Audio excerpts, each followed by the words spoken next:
तर माझ्या भावना मी तुमचा आवडता स्पायडर रेकॉर्ड आणि बाई सकाळ सकाळी बघा माझी गादी ओली झाली असं तुम्हाला वाटत असेल तर ती ओली झाली आणि तुम्हाला वाटत असेल की मी सुसू केले अरे सुसू बिसू काय नाही केलेली पाणी सांडलं आणि बाई माझी डायरी फाटली माझ्या खिशामध्ये होती त्याला चावी बिवी लागून अरे मला माझ्या वस्तूंना काय झालं की मला लय कसर होतं परत मी आलो कामावरती आणि आजचे जे अरायवल होते आजचे जे गेस्ट येणार होते ते सगळं नोट डाऊन केलं आणि कालचा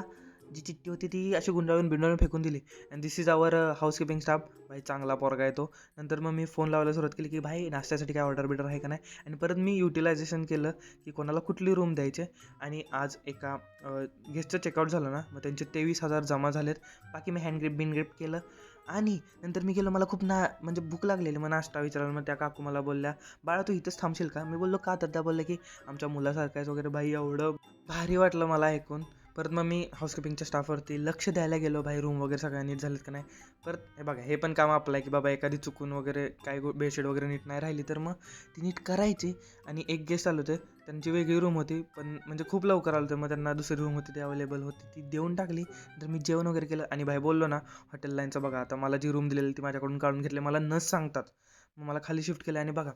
सगळ्यांची प्रायव्हसी असते सगळ्यांची पर्सनल लाईफ असते जी मला सुद्धा मेंटेन केली पाहिजे आणि बाकीच्यांना पण मेंटेन केली पाहिजे कारण की लोकांना 1-2 दिवस प्रॉब्लेम होत नाही नंतर प्रॉब्लेम होतो आणि नंतर त्यामुळे भांडणं म्हणजे विवाद वगैरे होत जातात. बाकी आजच्या ब्लॉगसाठी एवढं